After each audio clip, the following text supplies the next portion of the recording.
The rain in Seattle doesn't wash things clean, it just makes the grime stick harder. It was 8:30 p.m. on a Tuesday, and I was standing on the porch of the house I paid for, shivering in a coat that wasn't thick enough for November, listening to the sound of laughter coming from inside. My key jammed in the lock. It always did when it rained. But before I could wrestle it open, the door swung inward. Warm light spilled out, cutting through the gloom, along with the smell of roast beef, red wine, and expensive cologne. My mother, Brenda, stood there. She held a crystal wine glass, my crystal wine glass, tilted dangerously to the side. Her face, usually composed into a mask of suburban martyrdom, was flushed with excitement. "Julie, you're finally here." She didn't step back to let me in. She just hovered in the doorway. "Tyler needs to talk to you. Not, how was work, not, you're soaking wet. Just, Tyler needs." I squeezed past her, dripping onto the hardwood floor. In the living room, my father, Frank, was lounging in his recliner, and my older brother, Tyler, the 32-year-old entrepreneur who hadn't held a W-2 job since the Obama administration, was holding court. "Jules," Tyler grinned, spreading his arms. He was wearing a new tailored suit. "Just the person I wanted to see. I was telling Mom and Dad about the new venture. It's huge. Tech supply chains. Right up your alley." I took a deep breath, tasting the metallic tang of exhaustion. I had just finished a 12-hour shift at the logistics center, managing a crisis with a shipping container stuck in port. My feet were throbbing. "Happy birthday, Tyler," I said, my voice flat. I dropped my bag on the counter. "I see you bought a new suit. Investment, sis. You have to look the part to get the part." He winked at Dad, who nodded sagely, as if Tyler had just quoted Warren Buffett. "Anyway," Tyler clapped his hands together, "I need a bridge loan. Just a small injection of capital to secure the initial inventory. $5,000. I'll pay you back double in 3 months. Triple, maybe." I stared at him. Then I looked at my mother. $5,000? "Tyler, I just paid the property tax on this house last week. I paid Mom's car insurance yesterday. I don't have $5,000 lying around for whatever this is." The air in the room changed instantly. The warmth evaporated. "It's not whatever this is," Mom snapped, her voice rising an octave. "It's your brother's future. Why are you always so negative? He's trying to build something, and you're just jealous because you're stuck in a warehouse." "I'm the operations manager, Mom," I corrected her, fighting the tremor in my hands. "And that warehouse pays the mortgage on this roof over your head. It pays for the heat. It pays for that wine you're drinking." "Don't you dare throw money in my face," Mom slammed her glass down on the coaster. "We raised you. We sacrificed everything for you. And now, when your brother finally catches a break, you want to sabotage him?" "I'm not sabotaging him. I'm telling you I don't have it," I said, my voice hardening. "And even if I did, I wouldn't give it to him." "I paid off his gambling debt last year, remember? The investment in the crypto mining rig? Where did that go, Tyler?" Tyler looked at his shoes, feigning hurt. Dad finally spoke up from the chair, not looking at me, just staring at the TV. "Julie, be reasonable. Family helps family." "I am the only one helping," I screamed. The sound tore out of my throat, raw and ugly. "I am the only one paying for anything. I'm 29 years old, and I have zero savings because every dime goes into this black hole." Mom marched over to me, her eyes blazing. She was shorter than me, but in that moment, she seemed to loom like a thunderstorm. "You ungrateful little brat," she hissed. "You think because you make a little money, you're better than us? You think you own us?" "I think I pay the bills," I said quietly. That was the trigger. Mom grabbed my arm, her nails digging into my skin. She dragged me toward the door. "Get out. If you're so smart, if you're so high and mighty, then get out. Go pay your own bills somewhere else. We don't need your charity, and we certainly don't need your attitude." "Brenda, wait," Dad started, probably realizing who actually bought the groceries, but she was on a warpath.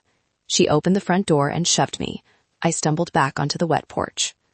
"Mom, stop," I said, shocking myself with how calm I sounded. "If I leave, I'm not coming back. You know that, right?" "Good," she screamed. She ran back inside, grabbed a pile of my laundry that was folded on the sofa, my work clothes, my coats, and threw them out onto the wet concrete. Take your trash and go. See how far you get without a family to love you. The door slammed shut. The deadbolt clicked. I stood there in the rain, staring at the wood grain of the door. I looked down at my clothes soaking in the puddle, a pile of blazers and scarves turning dark with water. Inside, I could hear Tyler saying, "Don't worry, Mom. She'll be begging to come back in an hour. She's got nowhere else to go." I looked up at the window. The warm light was still glowing. They were going back to their roast beef. They were going back to celebrating the golden child. Something inside me, a tight knot that had been winding tighter for 10 years, suddenly snapped. It wasn't a loud snap. It was silent. It was the sound of a bridge collapsing into the sea. I didn't knock. I didn't cry. I bent down, picked up my wet clothes, and walked to my car. I drove to Aunt Linda's house.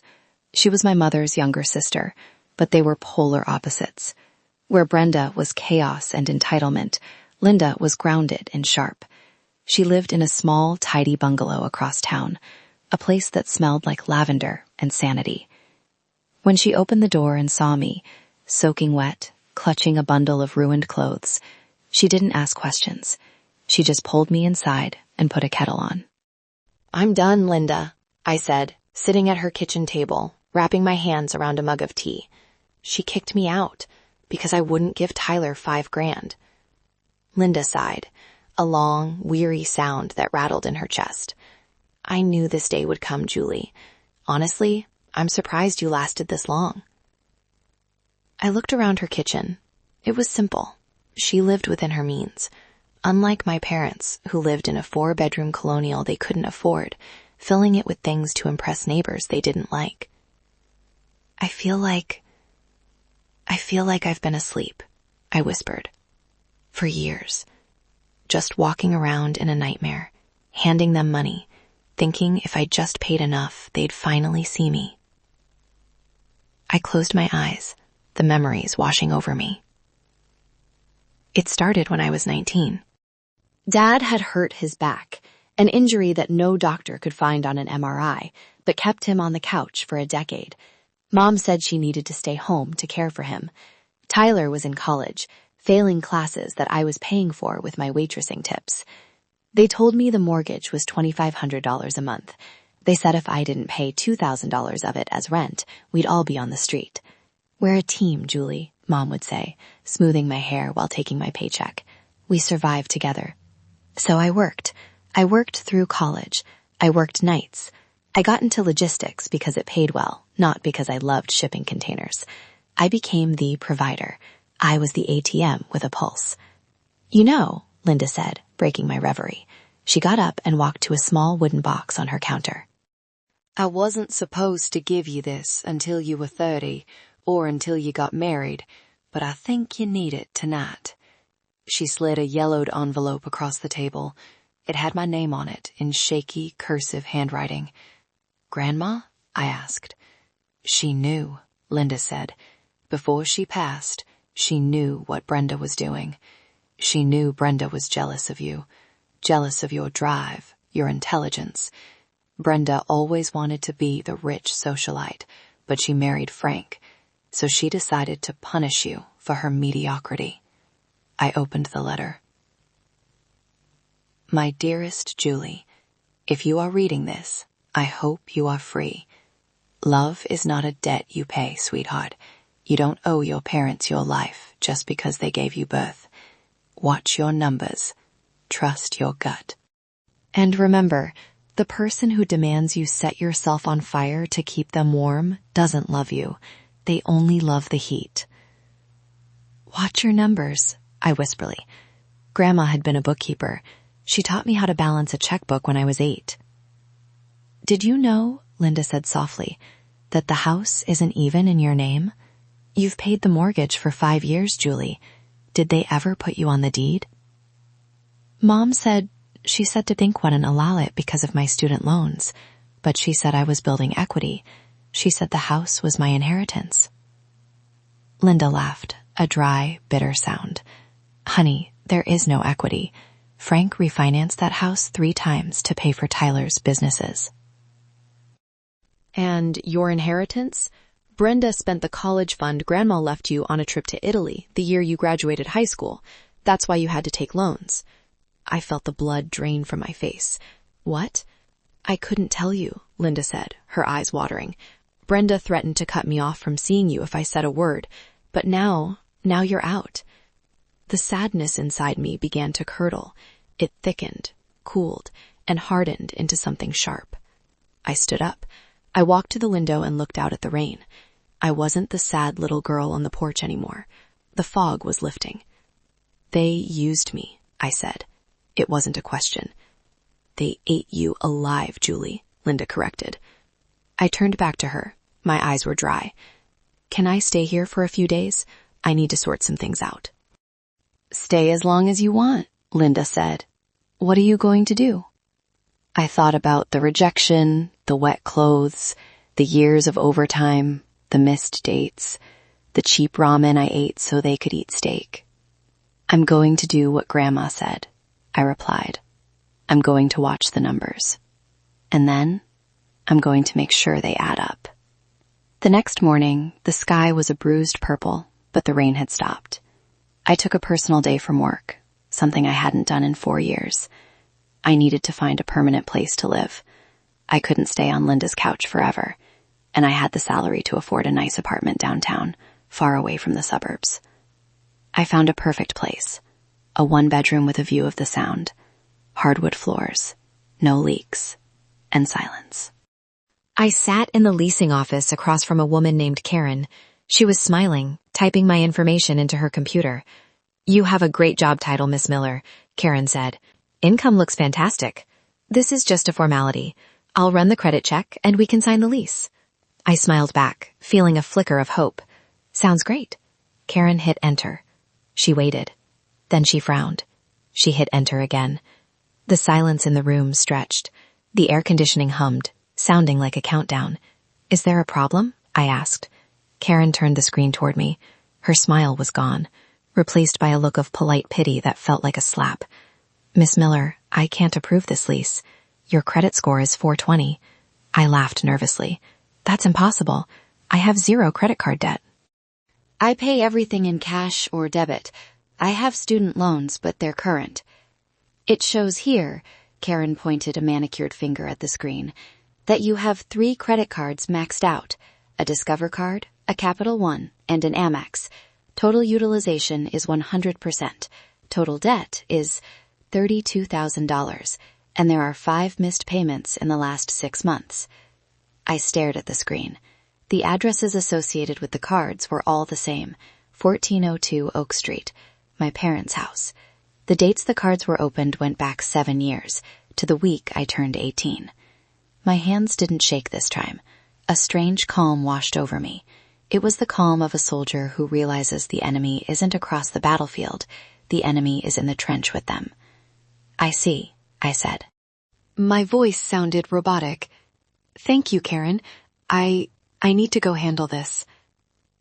I walked out of the leasing office and sat in my car. I didn't cry. I didn't scream. I pulled out my phone. I logged into a credit monitoring app I hadn't checked in years because Mom always said, "Don't worry about that stuff. Dad handles the mail." There they were. 3 cards. Thousands of dollars in charges. Liquor stores. Online gambling sites. Boutiques. Restaurants. My mother had stolen my identity. My father had likely signed the papers. They had been living a second life on my credit, ruining my future while I slaved away to pay for their present. I looked at the phone. I had 3 missed calls from Mom, 1 voicemail. I played it. "Julie, pick up. This is ridiculous. Your father is upset." Come home, apologize to Tyler, and we can forget this tantrum. Also, the internet bill is due and I can't find the password. Call me. Apologize to Tyler. I deleted the voicemail. I didn't drive to my parents' house. I didn't drive to Linda's. I drove to the precinct. I walked up to the front desk. I'd like to report a crime. The officer looked up, bored. What kind of crime? Identity theft, I said, and financial fraud, grand larceny. 30 minutes later, I was sitting across from a Detective Higgins. He was a gray-haired man with kind eyes and a cynicism that matched my own. You understand what this means, Miss Miller? Higgins asked, looking at the credit report I had printed out at the library on the way over. If you file this report, we investigate. If the evidence points to your parents, we arrest them. There's no takebacks once the DA gets it. I understand, I said. Most people back down, he warned. They say, but it's my mom. They agreed to a payment plan. They let the guilt eat them. I looked at Higgins. I thought about the rain last night. I thought about the years of manipulation. I thought about the 420 credit score that trapped me in homelessness despite my 6-figure salary. La mother told me last night to pay my own bills, I said, my voice steady as steel. I think it's time she paid hers. Okay, Higgins opened a file. Let's get to work. I need you to write down everything. I picked up the pen, and for the first time in my life, I wasn't writing a check. I was writing a warrant. Leaving the police station felt like stepping out of a heavy coat I'd been wearing for a decade. The air felt lighter, but the war had just begun, and I needed to secure the perimeter. I went back to Aunt Linda's and set up a command center on her kitchen table, my laptop, a notepad, and a phone. You look like a general, Linda remarked, placing a sandwich next to me. I am, I said. Operation Ghost Protocol. Step 1. The banks. I went to my bank branch in person. I sat down with the manager. I need to close the joint account I have with Brenda Miller, I said. We can do that, but the other party usually needs to be notified. Do it, I said, and transfer the remaining balance, my paycheck that hit yesterday, into a new account, sole ownership, different bank entirely. When the teller handed me the receipt, I saw the balance go from $4,200 to $0 in the joint account. I felt a savage satisfaction. Step 2, the utilities. I called the electric company. Hi, I'm Julie Miller. I'm the account holder for 1402 Oak Street. I'm moving out effective immediately. Please take my name off the account. We can do that, ma'am, but if no one else assumes responsibility, the power will be shut off in 48 hours. I understand. Please send the final notice to the address. I won't be paying it. I did the same for the water, the gas, the cable, the high-speed internet that Tyler used for his gaming. Step 3, the services. Netflix, Hulu, Spotify Family Plan, Amazon Prime. Cancel, cancel, cancel, cancel. I watched the confirmation emails roll in. It was a digital massacre. Step 4, the mortgage. This was the big one, the nuclear option. I called the mortgage servicer. I want to remove my authorization for automatic payments from my account ending in 4556, I told the representative. Ma'am, that puts the loan in jeopardy of late fees. I am not on the deed, I reminded him, staring at the property records I had pulled up. I am just a third-party payer. I am stopping payment. Okay, we will notify the homeowners. Please do. By 5 p.m., I had scrubbed my financial existence from 1402 Oak Street. I had erected a firewall. I looked at my phone. The notifications were starting to pile up. Text from Mom. Card declined at the grocery store. What did you do? Text from Tyler. Netflix isn't working. Fix it. Text from Dad. Julie, stop playing games. I didn't reply. I didn't block them yet. I wanted to see the panic set in. I wanted the evidence of their entitlement. I opened a new spreadsheet. I titled it, The Receipts. I began to log every text, every voicemail, every unauthorized transaction I could remember. You're smiling, Aunt Linda said, watching me type. It's scary. I'm not smiling, Linda, I said, hitting save. I'm baring my teeth. That night, sleeping in Linda's guest room, I checked my bank account. For the first time in 10 years, my money was my money. No pending transfers to Tyler. No withdrawal for Mom's emergency. But then a thought struck me. A cold realization. If they were desperate enough to steal my identity for credit cards, what would they do when the cash flow stopped completely? They wouldn't just be angry. They would be dangerous. I got up and checked the locks on Linda's doors. You can't audit love, Grandma had written, but you can certainly audit theft. and the audit was just beginning. 3 days passed. The silence from my end was absolute. The noise from their end was deafening. I didn't answer the 47 calls from Mom. I didn't answer the 12 calls from Dad. I definitely didn't answer the text from Tyler, which ranged from, "Come on, sis, don't be a bitch," to, "Mom is crying. Are you happy?" Yes, I was. But on the 4th day, the tone changed. I was at work, directing a fleet of trucks to a new distribution hub, when my phone buzzed with a voicemail. It was a restricted number. I let it go to voicemail, then listened to it on my break. It was Mom, but she sounded different. Not angry, frantic. "Julie, the power went out. Everything is dark. The food in the fridge is going to spoil. Tyler can't stream his meeting. You have to turn it back on. They said the bill hasn't been paid. I don't have to log in. Julie, please." I took a bite of my sandwich. The lights in the break room were bright and steady. I paid for my own electricity now. An hour later, another text, this time from Tyler. "Bro, the loan sharks are asking for the money. You said you'd help. You can't leave me hanging. Serious shit, Julie." I paused. Loan sharks? I knew Tyler gambled. I knew he was bad with money. But loan sharks? That sounded like a movie cliche, or Tyler being dramatic to guilt me into sending cash. I forwarded the text to Detective Higgins. "Add this to the file," I typed. That evening I was at Linda's, helping her fold laundry. "They're realizing you're serious," Linda said. "Brenda called me today. She tried to sound casual, asked if I'd seen you, said she was worried about your mental health." Of course, I scoffed. The classic gaslighting maneuver. If I refuse to be abused, I must be crazy. She also asked if I could lend her $500 for groceries, Linda added dryly. I told her I was broke. We laughed, but the laughter died when the doorbell rang. It was 9 p.m., dark outside. Linda and I froze. "Did you tell them you were here?" I whispered. "No." I crept to the peephole. It wasn't my parents. It was a woman. She looked haggard. Her blonde hair was messy, her mascara smeared. She was looking over her shoulder nervously. I recognized her.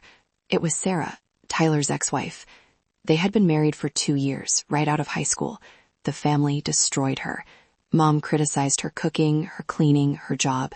Tyler cheated on her. When they divorced, Mom spread rumors that Sarah was a drug addict to cover up Tyler's infidelity. I hadn't seen her in 5 years. I opened the door. "Sarah?" She jumped, looking at me with wide, terrified eyes. "Julie, I heard you left. My friend who works at the bank told me you closed the joint account." "News travels fast," I said, keeping the screen door locked. "What do you want?" "I need to talk to you," she said, her voice trembling. "It's about Tyler. And you. You're in danger, Julie." I unlocked the screen door. "Come in." Sarah sat at the kitchen table, her hands shaking so hard she spilled the water Linda gave her. "I shouldn't be here," she said. "If Tyler finds out." "Sarah, breathe. What's going on?"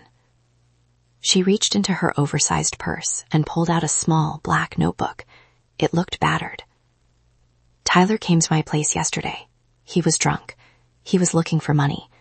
He passed out on my couch. I went through his pockets." She pushed the notebook toward me. "Read the last page." I opened it. It was Tyler's handwriting, a list of names and numbers. 15K due Nov 15th. Online poker, 8K. Crypto loss, 12K. But at the bottom, circled in red ink, was a note that made my blood freeze. Plan B.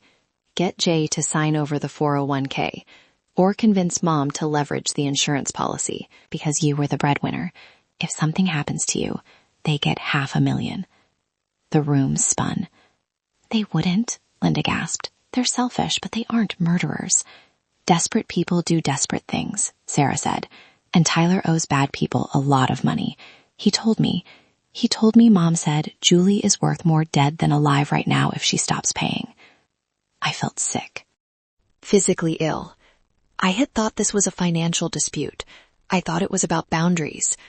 But looking at Sarah's terrified face, I realized I had underestimated the monster I was fighting. This wasn't just entitlement. This was predation. "Can I keep this?" I asked, holding up the notebook. Sarah nodded. "Please, just don't tell them I gave it to you." "I won't," I promised. As Sarah left, disappearing into the night, I looked at Aunt Linda. She was pale. "You can't go to work tomorrow," she said. "It's not safe." "No," I said, closing the notebook. The fear was gone, replaced by a cold, sharp rage. "I'm going to work, and I'm taking this to Higgins. If they want a war, they're going to get a war. But they're not fighting the daughter anymore. They're fighting the provider, and the provider is closed for business." The next morning, I didn't go straight to work. I met Detective Higgins at a diner near the precinct. I slid Tyler's black notebook across the sticky table. Higgins flipped through it while chewing on a bagel. His eyebrows went up. "This Vinny listed here," he pointed to the entry. "If it's who I think it is, your brother is playing with fire. Vinny the Shark Moretti isn't a bank. He doesn't send lien notices. He sends guys with baseball bats." "And the note about the insurance?" I asked, my coffee tasting like ash. "Circumstantial," Higgins said, but his eyes were serious. "But combined with the identity theft, it paints a picture of motive. We can use this." "I'm going to subpoena the insurance records to see exactly when that policy was taken out and who the beneficiary is. If it's your mother and she forged your signature, that's another felony." "How long until you can arrest them?" "Soon," Higgins said. "We need the bank records to officially come back to prove the credit card fraud. Maybe another week. Can you hold out?" "I can hold out," I said. "But can they?" I drove to work, checking my rearview mirror constantly. Paranoia was my new passenger. When I got to the logistics center, I felt safe. This was my domain. Steel containers, forklifts, schedules, order. I was in my glass-walled office overlooking the floor when my assistant, Mike, buzzed me. "Julie, there are some people here to see you." "They don't have visitor passes. Security is trying to stop them, but..." I heard screaming in the background. "Don't you touch me. I am her mother. I birthed her." My stomach dropped. They were here. I stood up and walked to the door of my office just as Brenda and Frank burst onto the main floor. They looked deranged. Mom was wearing a tracksuit, her hair unwashed. Dad was trailing behind her, looking embarrassed but complicit. Employees stopped working. Drivers paused their forklifts. The hum of the warehouse died down. "Julie!" Mom shrieked when she saw me up on the mezzanine. "You coward! You hide here while your family freezes?" She started marching up the metal stairs. 2 security guards, big guys named Dave and Sam, stepped in front of her. "Ma'am, you need to leave," Dave said firmly. "Get your hands off me," Mom swiped at him. "That girl up there is a thief. She stole our money. She abandoned her parents." She was playing the victim to a crowd of strangers. It was her best performance. I walked out onto the landing. I looked down at them. I felt exposed, humiliated. My professional reputation was bleeding out on the concrete floor. "Mom, go home," I said, my voice echoing in the silence. "Home?" She laughed hysterically. "What home? The bank called today, Julie. They sent a notice of default. How could you?" "I didn't pay the mortgage because it's not my house," I said loudly so everyone could hear. "And I stopped giving you money because you stole my identity to rack up $30,000 in credit card debt." A gasp went through the room. My employees looked from me to her. "Liar!" Mom screamed. "After all we did for you, you ungrateful bitch!" Suddenly, the door to the executive suite opened. Mr. Vance, the CEO, stepped out. He was a man of few words, a former Marine who valued discipline above all else. He looked at the scene. He looked at me, standing tall but shaking. He looked at my mother, frothing at the mouth. "Dave," Mr. Vance said quietly, "remove these trespassers. If they resist, call the police." "You can't," Dad started. "I can," Vance cut him off. "Julie is one of my best managers. If you are harassing her, you are harassing this company. Get out." Dave and Sam grabbed Mom and Dad by the arms. Mom started kicking and screaming, dragging her feet. It was pathetic. It was tragic. As they were hauled out the bay doors, Mom screamed one last thing. "You're dead to me, Julie. You hear me? You're dead." Silence returned to the warehouse. I stood there, feeling the eyes of 50 people on me. I wanted to disappear. Mr. Vance walked up the stairs. He stopped in front of me. "Take the rest of the day off, Miller," he said gently. "Handle your business. We got this." "I'm sorry, sir," I whispered. "I didn't know they would—" "You have nothing to apologize for," he said. "I know a leech when I see one. Cut them off, Julie, or they'll bleed you dry." I nodded. I walked back to my office, grabbed my purse, and left through the back exit. The humiliation burned, but something else was rising underneath it. They had attacked me in my sanctuary. They had tried to destroy my livelihood because they couldn't control my wallet. That was a mistake. I pulled out my phone and called Aunt Linda. "Linda," I said, "it's time for the dinner." "Are you sure?" Linda asked. "I'm sure. Invite them. Tell them I want to talk. Tell them I want to make things right. Tell them to pick the most expensive restaurant in town." "What are you going to do?" "I'm going to give them exactly what they deserve," I said. "A final meal." The restaurant was called Le Monde. It was the kind of place where the menus didn't have prices, and the waiters whispered. It was exactly the kind of place Brenda Miller thought she belonged in, and exactly the kind of place she could never afford. I sat in the back of a black sedan across the street, watching them arrive. Dad drove. They had washed the car. Mom was wearing her fur coat, the one she bought with my student loan refund years ago. Tyler was with them, wearing that same suit, looking twitchy. They walked in with their heads held high. They thought they had won. They thought the scene at the warehouse had broken me, that I was desperate to stop the public embarrassment. They thought I was coming to sign checks. "You ready?" I turned to the person sitting next to me, lawyer Mark Davis, an old high school friend I had reconnected with. He specialized in estate law and fraud. "I'm ready," I said. "And him?" I looked at the front seat. Detective Higgins was behind the wheel, wearing a suit instead of his uniform. "I'm just here as a friend of the family," Higgins grinned. "Unless I hear a confession or see a felony in progress." "Let's go." We walked into the restaurant. The maitre d' led us to the private room Linda had reserved. When I walked in, the conversation stopped. Mom, Dad, Tyler, and Aunt Linda were seated. There was already a bottle of champagne open on the table. "Finally," Mom said, not getting up. "We ordered appetizers. The lobster bisque is divine." I sat down at the head of the table. Mark sat to my right. Higgins sat near the door. "Who are they?" Tyler asked, eyeing Higgins suspiciously. "Associates," I said calmly.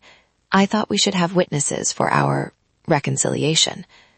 Mom waved her hand dismissively. "Fine. As long as they don't expect us to pay for them." She looked at me, her eyes gleaming with greed. "So, Julie, you've had your little tantrum. You embarrassed us at your work, but we're willing to forgive you." "Forgive me?" I asked. "Yes, we're family. We forgive." Mom poured herself more champagne. "Now here's what needs to happen. You need to pay the arrears on the mortgage immediately. The bank is threatening foreclosure. Then you need to sign this." She slid a piece of paper across the table. I looked at it. It was a power of attorney form, giving Frank Miller full control over my finances. "And," Tyler chimed in, his mouth full of bread, "I need 10 grand now. The interest went up." I looked at them. Really looked at them. They were eating expensive food, drinking champagne, demanding my life, while plotting to cash in on my death if I refused. "I'm not signing that," I said softly. "Then we sue you," Dad said, reciting a line he probably rehearsed. "For elder abuse, for abandonment, we have rights." "Actually," Mark spoke up, opening his briefcase, "let's talk about rights." Mark placed a stack of documents on the turntable in the center of the table. "This," he pointed to the first document, is the credit report showing 3 unauthorized cards opened in Julie's name by a Brenda Miller using a fake Social Security verification. Mom froze. Her fork hovered halfway to her mouth. This, Mark spun the table, is the affidavit from the bank confirming the forgery on the loan documents. And this, Mark spun it again, is the life insurance policy taken out on Julie Miller, naming Brenda and Tyler as beneficiaries, dated 3 months ago, with a forged signature. The room went deadly silent. The only sound was the clinking of silverware from the main dining room. "What is this?" Tyler stammered. "This is bullshit." "It's evidence," I said, "and it's enough to put all of you in prison for 10 to 15 years. Mom's face went from pale to purple. You went to the police? On your own mother?" "You stole my life, Mom," I said. "You stole my credit, you stole my youth, and you were planning to steal my future." "It was for the family," Mom screamed, slamming the table. "We needed it. You have plenty. Why are you so greedy?" "Greedy?" I laughed. I wanted love. You wanted an ATM. I stood up. "I'm not paying for this dinner," I said, "and I'm not paying for the house. I'm not paying for Tyler's debts." "You can't leave us," Dad yelled. "They'll take the house." "They already have it," I said. "I spoke to the bank this morning. Since the mortgage was obtained fraudulently, using my income history without my consent, the loan is being called. You have 30 days to vacate." "No," Mom whispered. "My house." "It was never your house," I said. "It was a lie. Just like us." I nodded to Higgins. He stood up and pulled out his badge. "Brenda Miller, Frank Miller, Tyler Miller," Higgins said, his voice booming. "I'm going to need you to step outside. We have some questions about identity theft and insurance fraud." The color drained from Tyler's face. He looked at the back exit, but 2 uniformed officers were already walking in. "Julie," Mom wailed, reaching for me. "Help us! Don't let them take us!" I looked at her hands, the hands that had slapped me, pushed me, and stolen from me. "If you're so smart, Mom," I said, echoing her words from that rainy night, "pay your own bail." The arrest at the restaurant wasn't the end. It was just the beginning of the end. They were released on bail the next morning. Brenda had put up her car as collateral, but the clock was ticking on the house. 30 days. The foreclosure notice was pasted on the front door of 1402 Oak Street, a neon orange sticker of shame. I didn't go see them. I watched from a distance. Aunt Linda gave me updates. "They're selling things," she told me on the phone. "The big TV, the china. Tyler sold his gaming computer." "It won't be enough," I said. "Not with the lawyers they'll need." My life, meanwhile, was strange. Quiet. I went to work. I came home to my quiet apartment. I paid my bills. I had money left over. It felt empty, but peaceful, like a room that had just been cleaned. I started therapy. My therapist told me that the guilt I felt, the pangs of I should help them, was a phantom limb.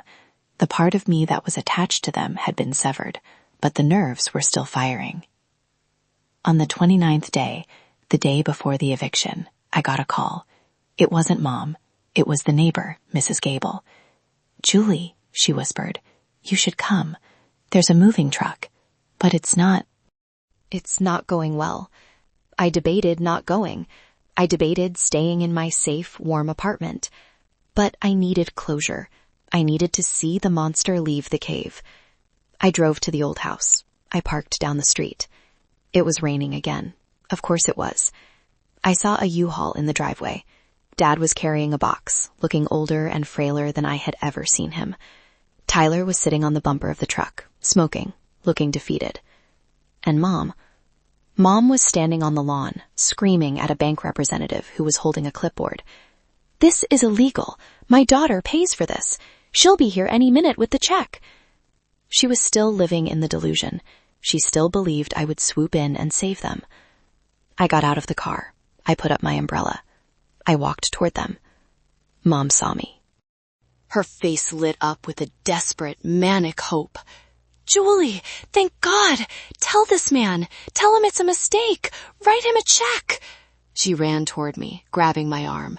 She looked small, wet, pathetic. Fix this, she hissed. Fix this now. I looked at the house. The windows were dark.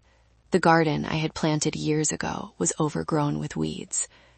I can't fix it, Mom, I said. What? She stepped back. You have money. I know you do. Just pay him. I'm not paying him, I said. I'm here to say goodbye. Goodbye? She looked at me as if I were speaking a foreign language. You're letting them throw me on the street? Your own mother? You threw me on the street first, I said. Remember? You threw my clothes in the mud. You told me to live my own life. I didn't mean it, she wailed. I was just angry. Families fight, but they don't destroy each other. You destroyed my credit, I said. You destroyed my trust. You tried to profit off my death. Tyler walked over. He looked aggressive, but when he saw the police cruiser parked down the block, Higgins was keeping an eye on things. He deflated. Where are we supposed to go, Julie? Tyler asked. Serious question. I don't know, I said. Maybe you can get a job, Tyler. Maybe you can rent a room. Maybe you can learn to survive. You're a monster, Mom spat at me. The hope was gone, replaced by pure venom. I wish I had never had you. The words should have hurt. They should have cut me open. But they just bounced off. I know, I said, because I cost you money, and that's all I ever was to you. I turned around. Wait, Dad called out. Julie, I'm sorry. I paused. I looked at my father, the man who sat on the couch for 10 years while I worked double shifts. I'm sorry you got caught, Dad, I said. Goodbye. I walked back to my car. Behind me, I heard the sound of the front door being locked by the bank agent. The click of the deadbolt was the loudest sound in the world. I sat in my car and watched them drive away in the U-Haul. They were heading into a storm of their own making. I turned on my engine. The heater ticked on. I was warm. I was solvent. I was free. The eviction was violent and loud, but silence, true heavy silence, didn't fall until the dust settled. I thought watching the U-Haul drive away would be the end of it. I thought I could just wash my hands, change my phone number, and disappear into my new life. I was wrong. The ghost of their greed haunted the paperwork.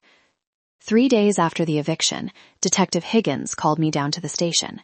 He didn't sound like a friend this time. He sounded like a cop staring at a crime scene that was bloodier than expected. Julie, you need to see this, he said when I walked into the interrogation room. He wasn't interrogating me, but he laid out the files like I was a witness to a murder. In a way, I was. They had murdered my financial identity. We got the forensic audit back from the bank, Higgins said, tapping a thick stack of papers. And we subpoenaed your father's laptop before they could pawn it. We found the digital trail. I sat down, the metal chair cold against my back. I know about the credit cards, Detective, the $30,000. No, Higgins shook his head grimly. That was just the tip of the iceberg. That was their petty cash. He flipped the file open. Do you know what a HELOC is? Home equity line of credit? I think so, I said. It's borrowing against the house. Exactly. 6 years ago, right around the time you got your first big promotion, your parents took out a second mortgage on the house, $150,000. My jaw dropped. But the house wasn't worth that much more than what they owed, and they had no income. They had your income. Higgins slid a document across the table. It was a loan application. They listed you as a co-borrower. They forged your signature. They used your pay stubs, which you left on the counter, as proof of ability to repay. I stared at the signature. It looked like mine. It was a practiced forgery. My mother had practiced being me. Where did the money go? I whispered. $150,000? They didn't fix the roof. They didn't buy new cars. The house was falling apart. Look at the transfers. Higgins pointed to the spreadsheet. I traced the lines. $20,000 to Global Tech Ventures, Tyler's failed dropshipping business. $15,000 to Crypto King Wallet. $10,000 to Vegas Sands Resort. $5,000 withdrawal. Cash. $5,000 withdrawal. Cash. It went on and on. Years of bleeding the equity dry. They stripped the house to the studs financially, Higgins said. They were living like kings on your credit score and the house's value, while you were eating instant noodles and paying the primary mortgage. They double-dipped, Julie. They made you pay for the house, and then they stole the value of the payments you were making. I felt a heat rising in my chest. Not anger this time, but nausea. It was the sheer calculation of it. Every time I paid a bill, I was just refilling a bucket they were punching holes in. But here is the kicker, Higgins said, his voice dropping. We found the emails between your mother and Tyler. He handed me a printout. It was dated 6 months ago. From BrendaM@email.com to TyTyMiller@email.com. Subject, Plan B. Tyler, the interest rates are going up. The HELOC is maxed out. If Julie stops paying the main mortgage, the bank will see the second one and realize the fraud. We need a contingency. I spoke to the insurance agent. If she has an accident, the payout is double. It's enough to clear the house and set you up for your new app idea. Just think about it. I stopped breathing. The room spun. An accident? I choked out. We found search history on Tyler's computer, Higgins said softly. Brake line tampering, carbon monoxide poisoning, untraceable poisons. I pushed the chair back and stood up, my legs shaking so hard I had to lean against the wall. They were going to kill me? They were thinking about it, Higgins said. Greed is a hell of a drug, Julie. When the money stopped, you stopped being a daughter and started being a liability, an obstacle. I remembered the night I left, the way Mom screamed, the way Tyler looked at me. If I hadn't left that night, if I had stayed one more week, would I have woken up? Or would I have fallen asleep forever? A tragic accident that paid off the family debt. This changes everything, Higgins said. This isn't just fraud anymore. This is conspiracy to commit murder. We have enough to upgrade the charges. We're going to deny bail. I walked out of the station into the bright sunlight, but I felt cold, freezing cold. I had mourned the loss of my family when I left the house. I had mourned them again at the eviction. But now, I realized I never had a family. I was living with parasites who were debating whether to feed off me or kill the host. I sat in my car and gripped the steering wheel until my knuckles turned white. The sadness evaporated. The last drop of guilt I had, the little voice saying, "But they're your parents," died right there in the precinct parking lot. I wasn't a victim anymore. I was a survivor of a failed assassination attempt, and I was going to make sure they never hurt anyone ever again. If you are watching this and you feel that twinge in your gut that says something isn't right with the people who claim to love you, listen to it. It might just save your life. If you're with me, if you're ready to see justice served cold, hit that like button. Let's finish this together. With the new evidence, the police didn't wait. They issued warrants for Brenda, Frank, and Tyler Miller. But unlike the first time at the restaurant, this wasn't going to be a polite arrest. They had fled. After the eviction, they had checked into a cheap motel on the outskirts of town, using the last of the cash they had hidden. But when the news of the conspiracy charges leaked, probably thanks to Aunt Linda telling the right people, they panicked. Tyler, the genius entrepreneur, decided to make a run for it. I wasn't there to see it, but Detective Higgins showed me the dashcam footage later. It was pathetic and satisfying in equal measure.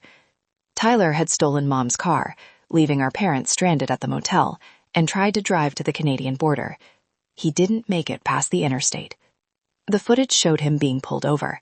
He didn't step out with dignity. He fell out of the car, screaming, "It was her idea. It was my mom. She told me to do it. I just wanted the money." The golden child, the boy who could do no wrong, threw his mother under the bus the second the pressure got real. Brenda and Frank were arrested at the motel an hour later. Mom was found hiding in the bathroom, clutching her jewelry box.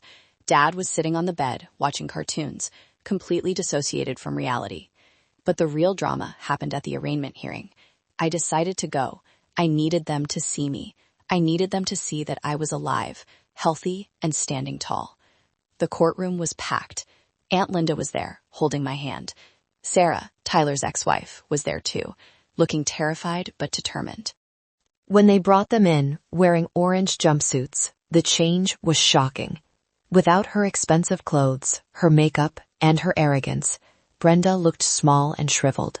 Frank looked like a ghost. Tyler looked like a trapped rat, his eyes darting around the room until they landed on me. He lunged. "Julie," he screamed, straining against his handcuffs. Tell them it's a misunderstanding. I'm your brother. You can't let me go to prison. I'll die in there." The bailiff slammed him back into his chair. Then it was the prosecutor's turn. She was a sharp woman named Mrs. Sterling. She didn't mince words. "Your Honor," she addressed the judge, "the state requests that bail be revoked entirely. These defendants have demonstrated a flight risk, but more importantly, they have conspired to murder the primary witness and victim, Miss Julie Miller, for financial gain." A murmur went through the courtroom. Mom gasped, putting her hand to her chest. "Lies! We love her!" Mrs. Sterling played the tape. It wasn't just the emails. They had a voicemail that Tyler had left on Mom's phone, which the police recovered. Audio played in the courtroom. "Mom, Vinny is going to break my legs. We need the insurance money. Just cut the brake line on her Civic. It's easy. People crash in the rain all the time. Do it tonight." The silence that followed was absolute. I looked at my mother. She wasn't looking at me. She was looking at Tyler with pure hatred. Not because he suggested killing me, but because he was stupid enough to record it. "He's lying," Mom shrieked, pointing at Tyler. "He's on drugs. He doesn't know what he's saying. I never agreed to that." "We have your reply text, Mrs. Miller," Sterling said calmly. "Wait until Tuesday. She works late." The judge looked down at them with an expression of pure disgust. "Bail is denied." The gavel banged. "Remand to custody until trial." As they were dragged out, Tyler was sobbing. Dad was silent. But Mom stopped. She turned to look at me in the gallery. Her eyes were black holes. There was no love, no regret, just fury. "You'll rot for this," she mouthed. I stood up. I looked her dead in the eye, and for the first time I spoke back without fear. "I'm already free, Mom." "You're the one in a cage." Watching them disappear behind the secure doors was the closing of a coffin. But it wasn't my coffin. It was the coffin of the dutiful daughter. I walked out of that courthouse and took a deep breath of fresh air. It smelled like rain, but for the first time, the rain didn't feel depressing. It felt like it was washing the streets clean. I turned to Sarah. "Thank you," I said, "for giving me the notebook, for coming today." "He ruined my life too," Sarah said quietly. "Seeing him in cuffs, it heals something." "It does," I agreed. "It really does."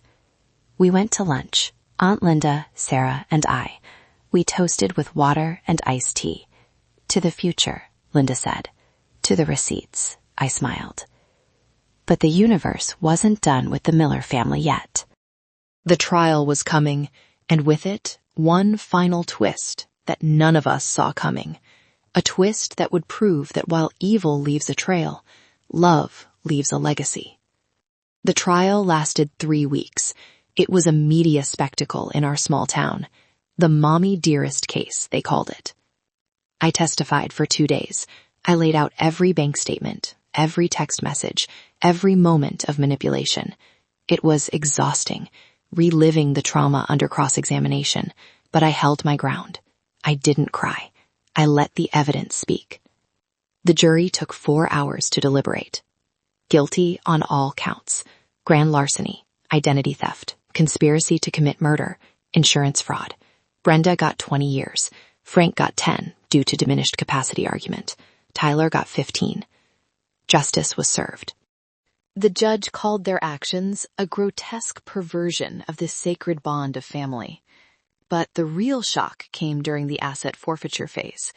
The court appointed a trustee to liquidate my parents' remaining assets to pay restitution to me and the banks. Since the house was underwater and foreclosure was final, there wasn't much left.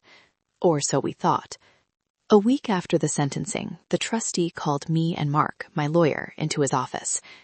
"Ms. Miller," he said, adjusting his glasses, We found something interesting in your grandmother's estate documents, a trust that your mother was the executor of, but never finalized.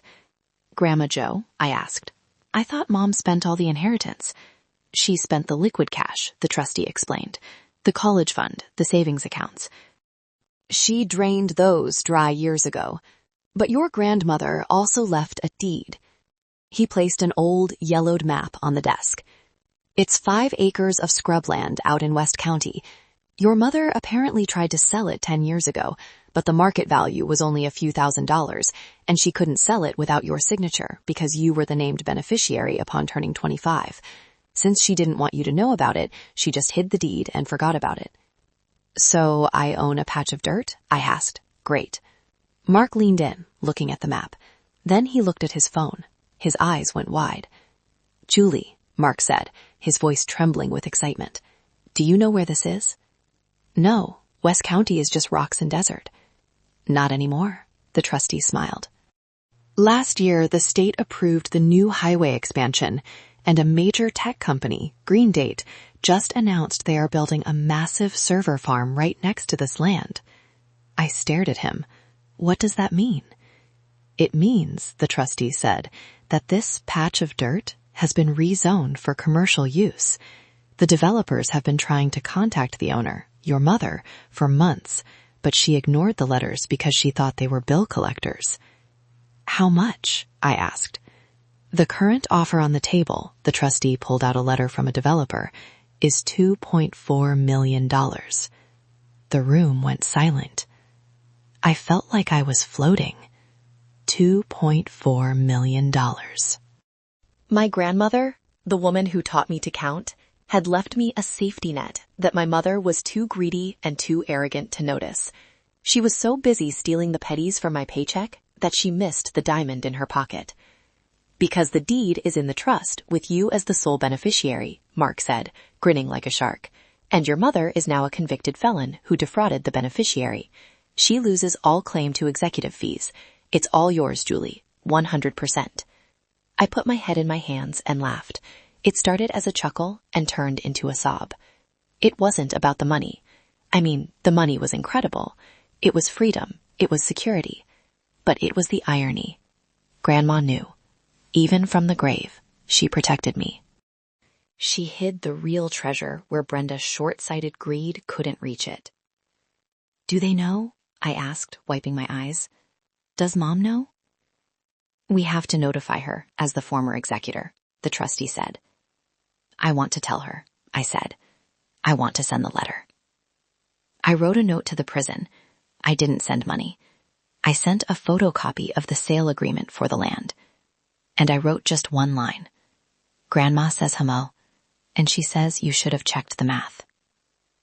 I heard later from the prison guard, who was a friend of Higgins, that when Brenda read the letter, she screamed so loud she lost her voice for a week. She had been sitting on a lottery ticket for a decade while plotting to kill her daughter for insurance money. The poetic justice was sweeter than any revenge I could have planned. With the money, I paid off my student loans. I paid off the fraudulent debt, even though I didn't have to. I wanted a clean slate. I bought a house, not a mansion, but a beautiful cabin near the mountains with a big porch. And I made sure Aunt Linda would never have to worry about money again. Grandma was right. You can't audit love, but you sure can audit karma, and karma pays out with interest. 1 year later. The mountain air was crisp, smelling of pine and wood smoke. I sat on my porch, wrapped in a blanket, watching the sun dip below the peaks. My dog, a rescue golden retriever named Ledger, was sleeping at my feet. It was Thanksgiving. For the first time in my life, Thanksgiving wasn't a stressful performance. There was no turkey that had to be perfect, no wine glasses being smashed, no passive-aggressive comments about my weight or my job. Inside, Aunt Linda was humming as she mashed potatoes. Sarah was there too, chopping vegetables. We had formed a new family, a found family. Sarah had gone back to school to become a paralegal. She was dating a nice guy who didn't gamble. Aunt Linda had retired and spent her days gardening in the backyard of the guest house I built for her. My phone buzzed. It was a notification from the prison service. Inmate message received. Abby. We are rotting in here. Dad is sick. I need money for the commissary. You owe us. We gave you life. The least you can do is send a few hundred. Don't be cruel. We're still your parents. I read it twice. No apology, no remorse, just demands. Even in prison, stripped of everything, she was still the same person. She still believed I was property. She still believed love was a transaction. I looked at the fire pit burning in the yard. I stood up, walked inside, and grabbed a pen and a piece of paper. I wrote down the words from the message, "You owe us." Then I walked out to the fire pit. "Everything okay?" Linda asked, watching me from the doorway. "Better than okay," I smiled. I tossed the paper into the fire. I watched the edges curl, turn black, and crumble into ash. The sparks flew up into the twilight sky, disappearing among the stars. "I don't owe you anything," I whispered to the fire. "I paid my bill. In full." I blocked the number. Permanently. I went back inside. The house was warm. It smelled like sage and butter. "Dinner's ready," Sarah called out. We sat around the table. It wasn't a fancy table. The plates didn't match. But the laughter was real. "I'm thankful," I said, raising my glass, "that I learned the difference between relatives and family." "I'm thankful you got a backbone," Linda winked. "I'm thankful for the receipts," Sarah laughed. We ate, we told stories, we planned for Christmas. I looked around the table and realized something profound. The provider role I had hated for so long wasn't the problem. The problem was who I was providing for. I loved taking care of Linda. I loved helping Sarah because they didn't demand it. They appreciated it, and they gave back. That's the secret math of love. It's not a ledger where you keep score. It's a circle where everyone gives and everyone receives, and no one is left empty. My journey started with a scream in the rain. It ended with laughter by a fire. I lost a mother, a father, and a brother, but I found myself, and that was a trade I would make 1,000 times over. Thank you for listening to my story. It's been a long road, but I'm finally home. If you made it to the end, you are part of my circle now. Please comment the letter A below, so I know you're one of the special ones who walked this whole path with me. If you have a story about cutting off toxic family, share it. I read every single one. And remember, choosing your peace isn't betrayal. It's survival. Love you all.